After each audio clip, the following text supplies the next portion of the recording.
తాకట్లో ఉన్న మీ బంగారాన్ని విడిపించి ఆ రోజు ఆన్లైన్ రేటుకి కొంటాం. Sharma gold company. నమస్కారం. విశ్వావసు నామ సంవత్సర ఉగాది శుభాకాంక్షలు. ద్వాదశ రాశుల వారి జాతక ఫలితాలు తెలుసుకుందాం. వివరించేందుకు ప్రస్తుతం మనతో పాటు ఉన్నారు డాక్టర్ ఈడుపుగంటి పద్మజ గారు. వారు జ్యోతిష్య వాస్తు శాస్త్రంలో పట్టభద్రులు. ఇది కూడా తొలి మహిళ అని చెప్పుకోవాలండి. సాధారణంగా పురుషులనే మనం చూస్తూ ఉంటాం.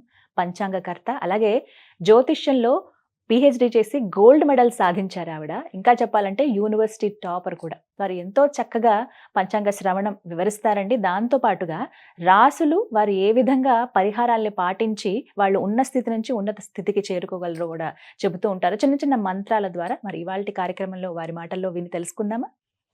నమస్కారం అమ్మా.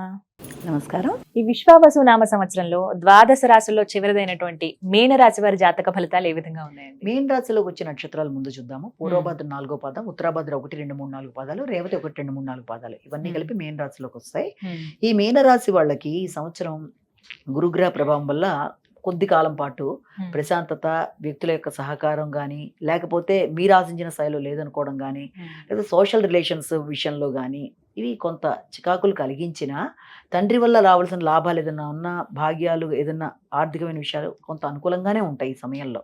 కానీ ముఖ్యంగా ఎప్పుడైతే మనకి గురుగ్రహం రాశి మారుతుందో ఇక్కడ స్థిరాస్తుల మీద మీ ఫోకస్ అనేది ఎక్కువగా ఉంటుంది. గృహాల గురించి, స్థిర భూముల గురించి, స్థిరాస్తులకు సంబంధించిన విషయాల్లోనూ, వాహనాల కొనుగోలు కోసం, వ్యవసాయ భూముల కోసం ఆలోచనలు అనేవి, తర్వాత మీ యొక్క స్వగ్రామాన్ని సందర్శించడానికి ఆలోచనలు అనేవి అధికంగా ఉండడం, అంటే తల్లికి సంబంధించిన విషయాల మీద మీరు ఫోకస్ చేయడం, ఆవిడ ఆరోగ్యం కానీ, ఆవిడ డెవలప్మెంట్కి కానీ మీరు ఎక్కువ సమయాన్ని కేటాయించడం, కొత్త విషయాలు నేర్చుకోవడానికి మీరు ఎక్కువ ప్రయత్నాలు చేయడం అనేది, అంటే నూతన విషయాలు, ఆహార స్వీకరణ విషయంలో అంటే కొత్త విధానాలు, పద్ధతులు లాంటివి మీరు ఫాలో అవ్వడం మొదలైన వాటికి ఆస్కారం అనేది ఈ గురు మార్పు వల్ల జరుగుతుంది. అలాగే ఇదే సమయంలో ఒక పక్కన వృత్తి, ఒక పక్కన ఈ యొక్క కుటుంబ వ్యవహారాలు, తర్వాత వీళ్ళ వ్యక్తిగత విషయాలు, వీటి మూటి మధ్య వీళ్ళ యొక్క ఆలోచనలు తిరుగుతూ వాటికి సంబంధించిన ఇబ్బందులు కావచ్చు, వాటి విషయంలో స్ట్రెస్ అనేది అధికంగా ఉండే అవకాశాలు లాంటివి ఒకటి. కానీ వీళ్ళకి ప్రధానంగా ఏంటంటే ఏలినాటి శని అనేది వీళ్ళకి ఆల్రెడీ స్టార్ట్ అయ్యింది. ఇప్పుడు జన్మల్లో ఉండడం అనేది కొంచెం వీళ్ళకి ముఖ్యంగా వీళ్ళు జాగ్రత్త పడవలసిన విషయం ఆరోగ్యం. ఆరోగ్య విషయంలో ఎక్కువ ఫోకస్ చెయ్యాలి. దానికి సంబంధించి వాకింగ్ లాగా, యోగా, మెడిటేషన్ లాగా, శారీరక శ్రద్ధకు సంబంధించిన విషయాలు, సమయానికి ఆహారం తీసుకోవడం. ఇప్పుడు ఎలాగైతే టైంకి ఆహారం తీసుకోకపోయినా కొందరికి అనారోగ్యాలు లాంటివి వస్తాయి. సమయానికి ఆహారం, సమయానికి నిద్ర, సమయానికి విశ్రాంతి, బద్ధకం లేకుండా వీళ్ళ విషయాలు వీళ్ళు జాగ్రత్తగా ఆలోచించుకోవడం, ఇలాంటి వాటి మీద ఎక్కువ దృష్టి పెట్టాలి ఆరోగ్య విషయంలో. ముఖ్యంగా ఈసారి వ్యక్తుల సహకారం బాగుంటుంది, అందరి యొక్క సహకారం బాగుంటుంది, కింద సిబ్బంది సహకరిస్తారు, తోబుట్టువులు సహకరిస్తారు, ప్రతి విషయంలోనూ అనుకూలతలు అనేవి ఏర్పడతాయి ఇలా ఉన్నా కూడా. అలాగే సాంఘిక సంబంధాలు కూడా బాగుంటాయి, మిత్రులు సహకరిస్తారు, సోషల్ రిలేషన్స్ బాగుంటాయి, అలాగే జీవిత భాగస్వామి, వ్యక్తిగత విషయాలు అవి కూడా చాలా వరకు అనుకూలంగా ఉంటాయి. కానీ వృత్తి విషయంలో మాత్రం స్ట్రెస్ అనేది చాలా ఎక్కువగా ఉంటుంది. స్వార్థపూరితంగా నిర్ణయాలు తీసుకోకుండా వాళ్ళు సహజంగా ఉన్నట్లయితే వృత్తి చేసే ప్రదేశాల్లో అసంతృప్తి అనేది ఉండదు, ఇబ్బందులు అనేవి ఎదుర్కోరు. కాబట్టి ఆ విషయాన్ని ఒకటి జ్ఞాపకం పెట్టుకోవాలి. ఇక రాహుకేతుల విషయాన్ని కూడా తీసుకున్నట్లయితే అనవసరమైన వ్యయాలకు కొంతవరకు దూరంగా ఉండాలి, ప్రలోభాలకి లొంగకూడదు. ఏదన్నా దూర ప్రదేశాలు, ప్రయాణాలు, ఫారెన్ టూర్సు, తర్వాత విదేశీ వ్యవహారాలు, విదేశాలకు వెళ్ళి రావడానికి చేసే ప్రయత్నాలు, తర్వాత విహారయాత్రల కోసం చేసే ప్రయత్నాలు, గంగా స్నానాలు, ఇలాంటి వాటన్నిటికి కూడా అవకాశం అనేది అధికంగా ఉంది. అలాగే దీంతో పాటుగా వీళ్ళకి రోగనిరోధక శక్తిని అయితే పెంచుకోవాలి. ఎలాగూ ఏలినాటి శని మాత్రమే కాకుండా కేతువు కూడా. కాబట్టి ఆరోగ్యం మీద శ్రద్ధ అనేది తగ్గుతుంది, రోగనిరోధక శక్తి తగ్గించుకుంటారు. కాబట్టి అది ముఖ్యంగా ఆలోచించాలి. విద్యార్థులకు కూడా విద్యకు సంబంధించిన విషయాల్లో పోటీతత్వం తగ్గిపోయి ఏదో చదివానులే, ఏదో వచ్చిందిలే అనుకునే రకమైన భావన ఉంటుంది. కాబట్టి వాళ్ళని ఎంకరేజ్ చేయాలి, లేదు కొంచెం జాగ్రత్తగా చదువుకొని, స్ట్రెస్ పెట్టకూడదు వాళ్ళకి. ఈ రకంగా చేసుకుంటూ ముందుకు వెళ్తే ఇలాంటి సమస్యలను అధిగమించవచ్చు. ముఖ్యంగా శనికి సంబంధించి మాత్రం నువ్వులతో దీపారాధన, నువ్వులతో పూజ చేయడం, నువ్వులు ఆవుకి పెట్టడం అనేది, అలాగే ఎక్కువగా హనుమాన్ చాలీస అనేది అనుకూలంగా ఉంటుంది కాబట్టి చేయగలిగితే అది బాగుంటుంది. అలాగే శని యొక్క నామాలు ఎక్కువగా చేసుకోవడం అనేది, రావి చెట్టు ప్రదక్షిణ కొందరు జనరల్ గా చేసేవి ఉంటాయి.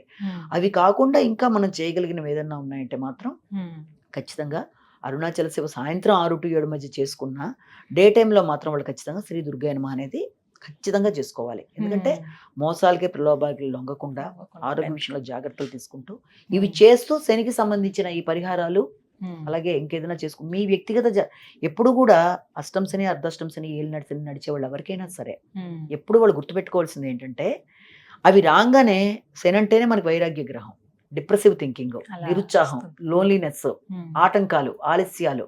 దీంతో క్రమశిక్షణ సిస్టమేటిక్ నేచర్ కూడా ఉన్నాయి ఆయన దాంట్లో. వీళ్ళు ఏం చేస్తారంటే ఈ బద్ధకం వీటితో మనకి ఇంతే, మనకి అలాగే ఉంది కదా వెళ్ళినట్టు మనం ఇలా అలా అనుకోకూడదు. అది వచ్చినప్పుడు అదే ప్లానెట్ మనకి క్రమశిక్షణ, సిస్టమేటిక్గా ఉండడం, మోసాలు చేయకుండా ఉండడం, నీ వృత్తిలో నువ్వు సజావుగా ఉండడం, ఇవన్నీ నువ్వు కరెక్ట్గా ఉన్నప్పుడు దాని ప్రభావం చాలా తగ్గుతుంది. ఏ వ్యక్తి అయితే ఇవి సిస్టమేటిక్గా పాటిస్తాడో, బద్ధకం లేకుండా ఉండడానికి ప్రయత్నం చేస్తాడో, సిస్టమేటిక్గా ఉంటాడో, మోసాలు చేయకుండా ఉంటాడో, ఈ రకమైన విషయాలన్నీ ఎప్పుడైతే బాగుంటాయో ఏళ్ళు నడిచిన ప్రభావం అంత వాళ్ళని ఇబ్బంది పెట్టదన్నది ఒకటి గుర్తుపెట్టుకోవాలి. రెండోది ఏంటంటే వాళ్ళ వ్యక్తిగత జాతకంలో కూడా నడిచేవన్నీ కూడా బాగున్నా, నార్మల్గా ఉన్నా దీని ప్రభావం అంత ఎఫెక్ట్ అనేది అధికంగా ఉండదు కనుక కేవలం గోచారంలో వీటి వల్లే మనకి ఇలాగా జరిగిపోయింది అని అనుకోకుండా చాలా కోణాలు ఉంటాయి ఒక జాతక చక్రాన్ని పరిశీలించేటప్పుడు.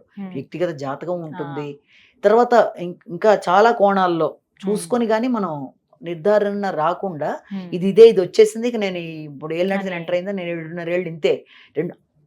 కష్టపెట్టి మనిషిని మార్చి వ్యక్తిగతమైన పాఠాలు నేర్పించి సిస్టమేటిక్గా ఉండేట్టు చేసి క్రమశిక్షణతో ముందుకెళ్ళేట్టుగా మార్చి జీవితం అంటే ఏంటి, నువ్వు అనుకున్నట్టుగా ఇలా కాదు, అన్ని కష్టాలతో నువ్వు జీవితంలో ఎదుగుతావు నేర్పించేదే మనకి శని భగవానుడు. కనుక మనం నెగిటివ్గా అసలు తీసుకోవాల్సిన అవసరం అనేది లేదు. స్పిరిచువాలిటీ పెంచుకొని వృద్ధులకి సేవ చేసి, సామాజిక సేవ చేసి, అబద్ధాలు లేకపోతే మోసాలు లేకుండా, అంటే మన వైపు నుంచి మనం ఇవన్నీ మనం ఎంత సిస్టమేటిక్గా చేస్తామో, ఎంత దేవారాధన కానీ దేవుడి మీద చేసి కూడా ఇబ్బందులు పడతారు కాదని నేను అన్నాను. కానీ దాంట్లో కూడా మన వ్యక్తిగత జాతకాన్ని కలుపుకొని చూసుకొని కంగారు పడి మార్చుకోవచ్చేమో తప్ప డైరెక్ట్గా కేవలం ఇదొక్కటే అని మాత్రం కంగారు అక్కర్లేదు అన్నది నేను చెప్పేది. మొత్తంగా ఈ విశ్వావసునామ సంవత్సరంలో 12 రాశుల వారి జాతక ఫలితాలు చాలా చక్కగా వివరించారండి. ధన్యవాదాలు.